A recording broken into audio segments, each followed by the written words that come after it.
मैं हूं रिजवान और आप देख रहे हैं Rizwan rankers. This video is exclusively for class 12 students of CBSE curriculum, यानी सीबीएसई के बच्चों के लिए उसी के सिलेबस के पैटर्न पर इस वीडियो को हम बना रहे हैं। तो आज हम डिस्कस करने जा रहे हैं मैक्रो इकोनॉमिक्स के कुछ बेसिक कंसेप्ट्स को। Classification of goods,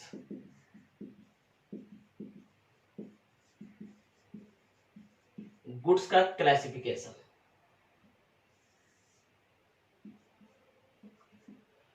final goods, intermediate goods,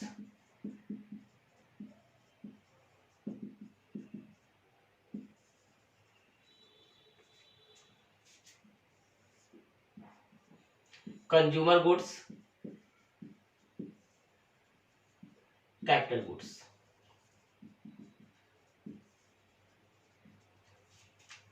आज का जो हमारा टॉपिक ऑफ डिस्कशन है वो है classification of goods. Goods are classified as final goods and intermediate goods, consumer goods and capital goods. पहले हम डिस्कस करेंगे फाइनल गुड्स और इंटरमीडिएट गुड्स को।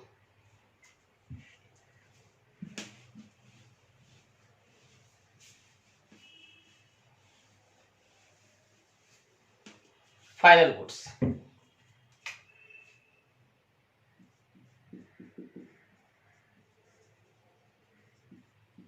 गुड्स किसको कहते हैं? Final goods, goods that are ready for use by their final users। जब goods final users के लिए रेडी हो, उसके द्वारा यूज करने के लिए रेडी हो, तो उस तरह के गुड्स को फाइनल गुड्स कहा जाता है। These goods are out of the boundary of production process, यानी ये गुड्स प्रोडक्शन प्रोसेस के बाउंड्री को ऑलरेडी क्रॉस कर चुके होते हैं। इसका मतलब क्या है? अब इस गुड्स में यानी फाइनल गुड्स में किसी तरह का वैल्यू एडिशन नहीं होगा। दे आर अवेलेबल या they are ready for use by their final users. Goods that are out of the boundary of production process,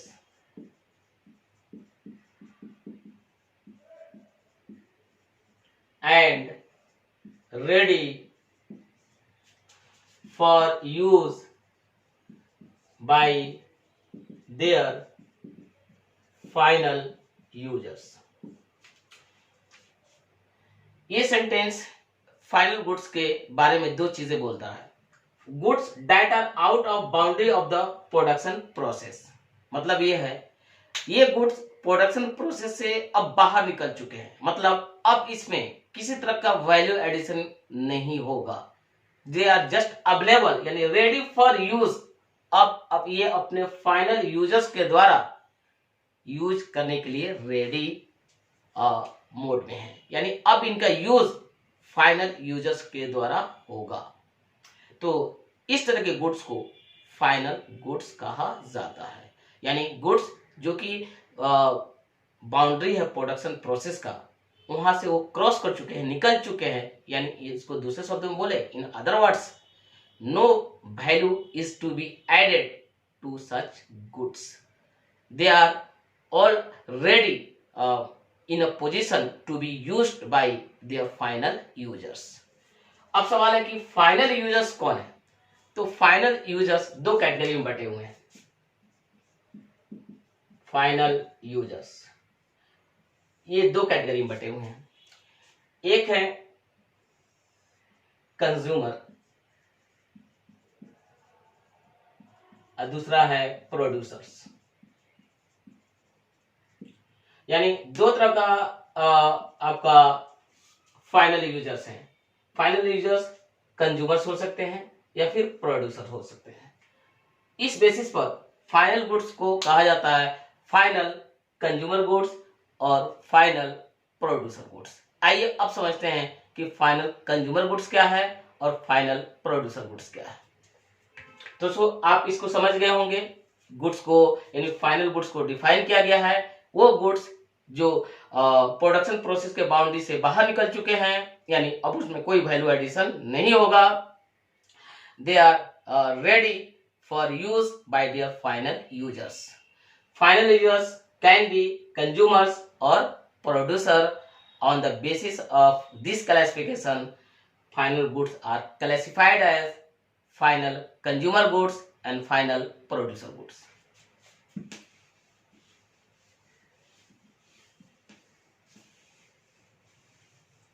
So, final goods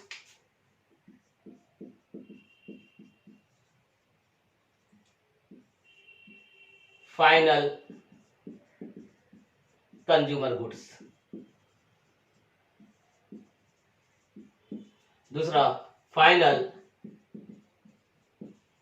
producer goods.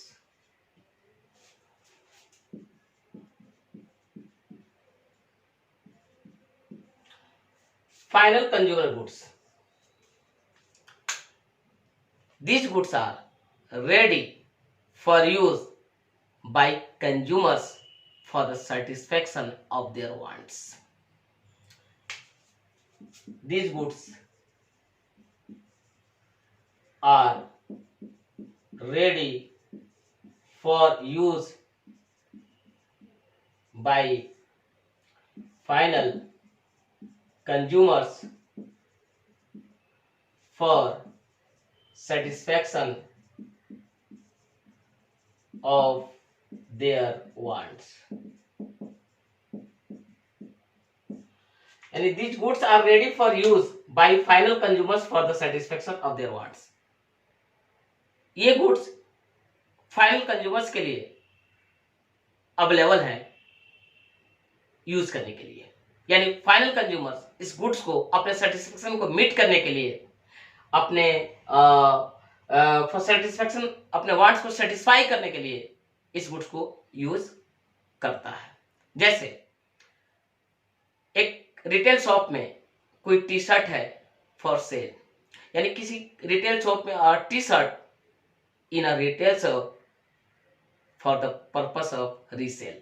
अगर retail shop में कोई T shirt है तो एक example है final consumer goods का। For example,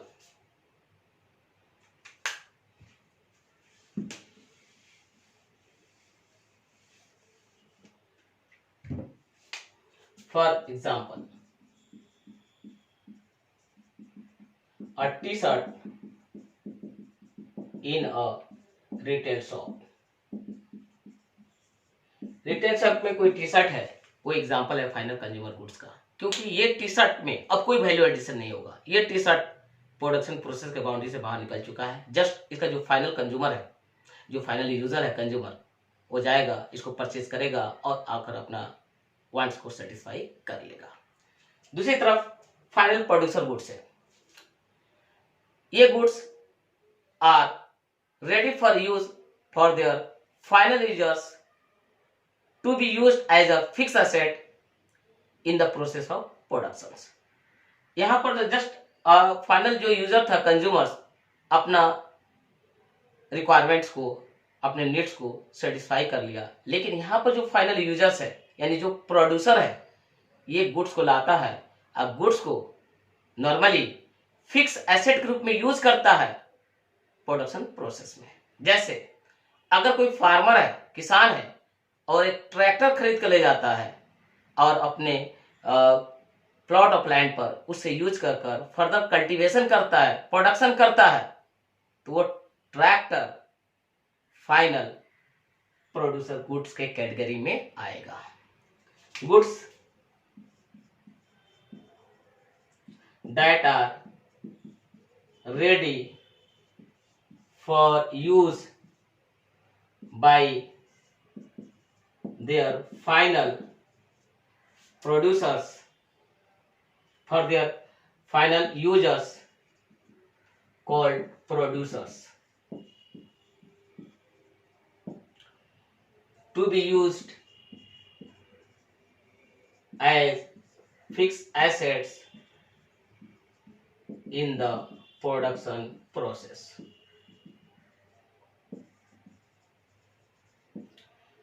goods that are ready for use by their final users called producer. यहाँ पे जो फाइनल यूजर है वो प्रोड्यूसर है। इस गुड्स का यूज कैसे करेंगे? फिक्स एसेट के रूप में करेंगे, इन द प्रोडक्शन प्रोसेस करेंगे। अगर इसमें एग्जांपल की बात करें तो tractor, for example a tractor, a tractor in a showroom। कोई शोरूम में ट्रैक्टर एक फाइनल प्रोड्यूसर गुड्स का एग्जाम्पल है।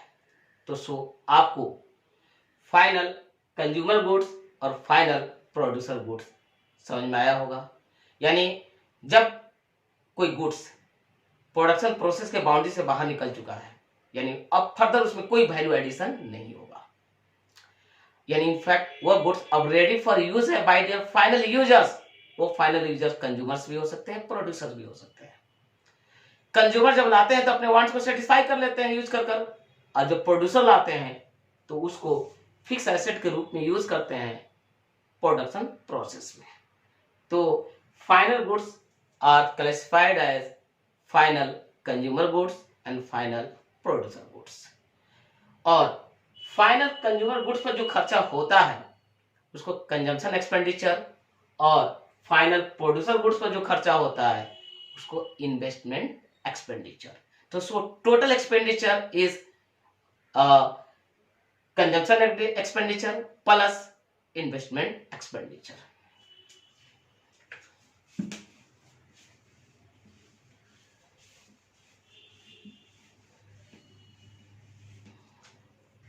Expenditure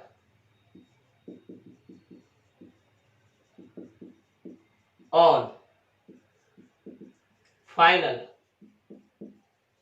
consumer goods is called consumption expenditure.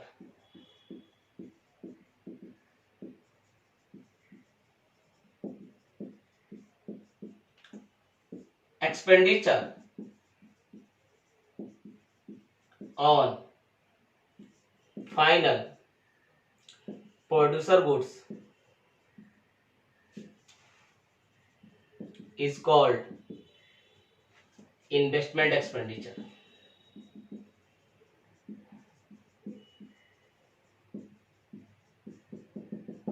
Hence, total expenditure on final goods is equal to C plus I. C for consumption expenditure, I for investment expenditure. So total expenditure on final goods is C plus I. C denotes consumption expenditure, I denotes investment expenditure. Expenditure on final goods is called consumption expenditure. Expenditure on final producer goods is called investment expenditure. Hence, total expenditure on final goods is equal to C plus I. C for consumption expenditure and I for investment expenditure. अब आगे बढ़ते हैं। दूसरा type of goods है intermediate goods. Intermediate goods,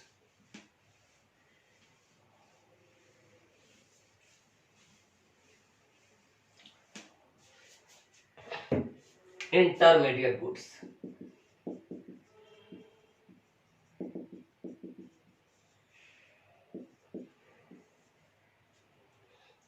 goods that are still under the boundary of production process and are not ready for use by their final users. Goods that are still under the boundary of the production process, वह goods जो अभी भी production process के boundary के अंदर हैं, जैसे कि फाइनल गुड्स में बताया गया, तो वहां पर जो प्रोडक्शन प्रोसेस के बाउंड्री है उसको वो क्रॉस कर चुके हैं, निकल चुके हैं। इसका मतलब क्या हुआ, जो still under the boundary of production process, मतलब इस तरह के गुड्स में अभी भी वैल्यू एडिशन होगा। स्टिल यानी value addition still to be made, यानी value is still to be added to such goods and are not ready for use for their final users. ये गुड्स अभी भी अपने फाइनल यूजर्स के लिए available नहीं है, क्योंकि अभी भी इसमें वैल्यू एडिशन होना बाकी है, क्योंकि ये गुड्स अभी भी प्रोडक्शन प्रोसेस लाइन के अंदर हैं। ये प्रोडक्शन प्रोसेस लाइन को क्रॉस नहीं किए हैं, उससे बाहर नहीं निकले हैं, मतलब अभी भी इस तरह के गुड्स में वैल्यू एडिशन होना बाकी है। तो इस तरह के गुड्स को इंटरमीडिएट गुड्स कहा जाता है। इंटरमीडिएट गुड्स को एक फर्म दूसरे फर्म से खरीदता है एज रॉ मटेरियल या एज गुड्स फॉर रीसेल। तो याद रखेंगे कि intermediate goods are not ready for use, अभी यह रेडी फॉर यूज नहीं है by their final users.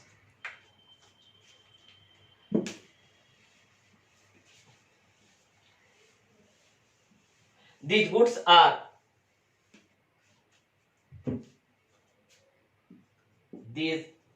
are purchased by one firm from another firm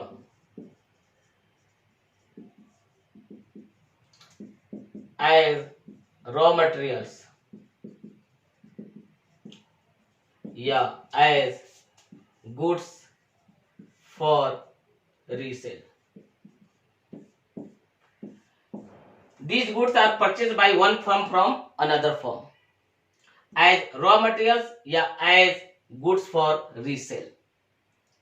यानी ये गुड्स यानी इंटरमीडिएट गुड्स को एक फर्म दूसरे फर्म से खरीदता है रॉ मटेरियल के रूप में या फॉर रीसेल के लिए। आइए इसको एग्जांपल से समझते हैं। अगर एक रिटेलर किसी होलसेलर से टी शर्ट खरीद कर लाता है बेचने के पर्पस के लिए, तो रिटेलर के लिए वो टी शर्ट इंटरमीडिएट गुड्स है, क्योंकि उसने खरीदा है as goods for resale, resale करने के लिए खरीदा है। यानी जब एक फर्म दूसरे फर्म से गुड्स को रीसेल पर्पस के लिए खरीदता है, तो इस तरह के गुड्स को इंटरमीडिएट गुड्स कहा जाता है। और जब कोई एक फर्म कपड़ा खरीद कर लाता है ताकि उसको टी शर्ट में कन्वर्ट कर दे, तो वह कपड़ा रॉ मटेरियल के रूप में लाया और वह कपड़ा उसके लिए इंटरमीडिएट गुड्स है। या यूं समझिए कि अगर एक बिस्कुट फैक्ट्री चीनी का यूज करता है प्रोडक्शन में, तो चीनी जो कि बिस्कुट के प्रोडक्शन में यूज हो रहा है इंटरमीडिएट गुड्स है, क्योंकि वह चीनी रॉ मटेरियल के रूप में यूज हो रहा है। जब उसी बिस्कुट फैक्ट्री से कोई रिटेलर बिस्कुट खरीद कर लाता है बेचने के लिए, तो वह बिस्कुट उस रिटेलर के लिए इंटरमीडिएट गुड्स है। इस पर जो खर्चा होता है उसको इंटरमीडिएट कॉस्ट या इंटरमीडिएट कंजम्पशन कहा जाता है।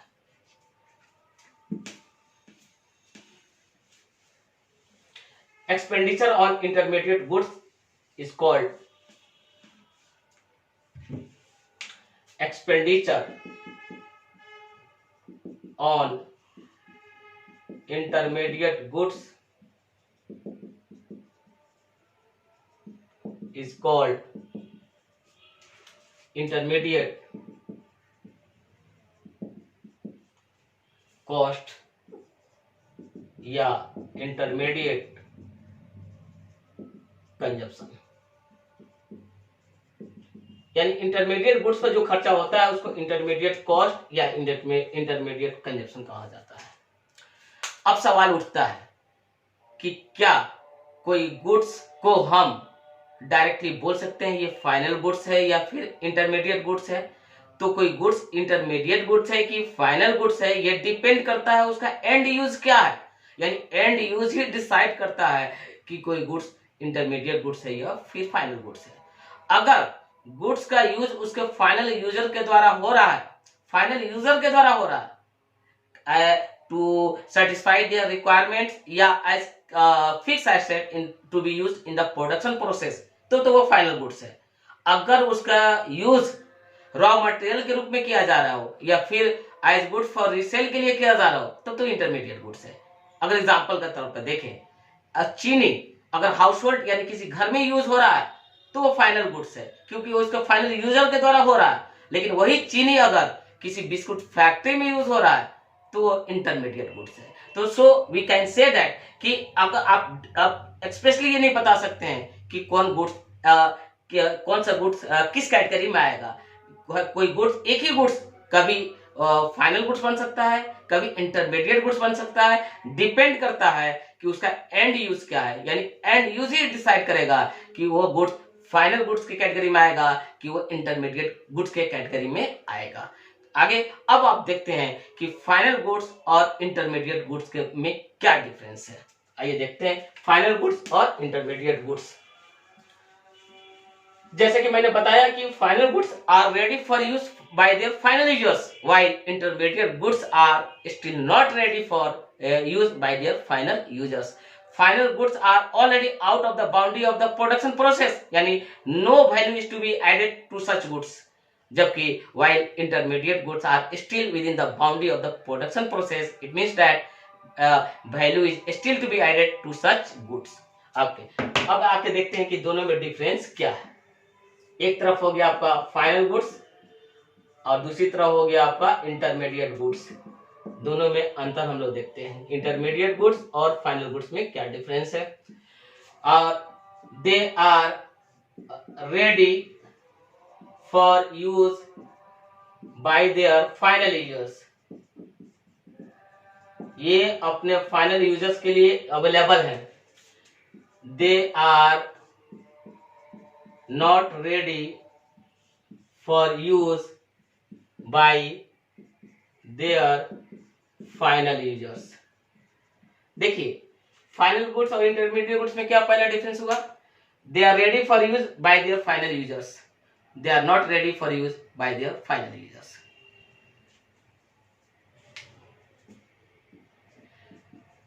They can't be resold by a retailer। एक रिटेलर इसको रिसोल्ड नहीं कर सकता है, यानी they can't be resold, they can be resold, इसको दोबारा बेचा जा सकता है। इस पर जो खर्चा होता है उसको टोटल कंजप्शन एक्सपेंडिचर कहा जाता है। इस पर जो खर्चा होता है उसको इंटरमीडिएट कॉस्ट या इंटरमीडिएट कंजप्शन कहा जाता है। Expenditure on such goods is called total consumption expenditure.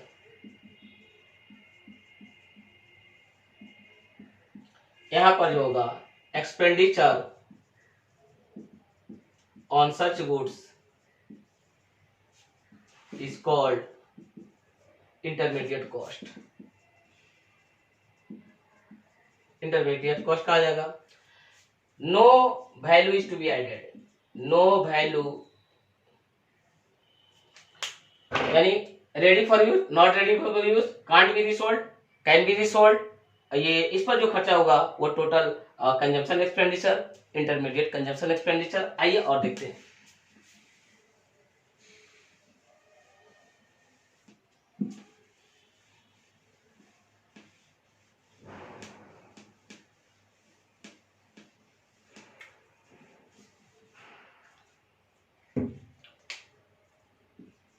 No value is added, इसमें कोई वैल्यू एडेड नहीं होगा।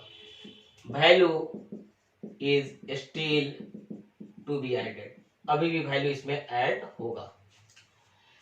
इंक्लूडेड इन नेशनल इनकम, इसको नेशनल इनकम में इंक्लूड किया जाएगा।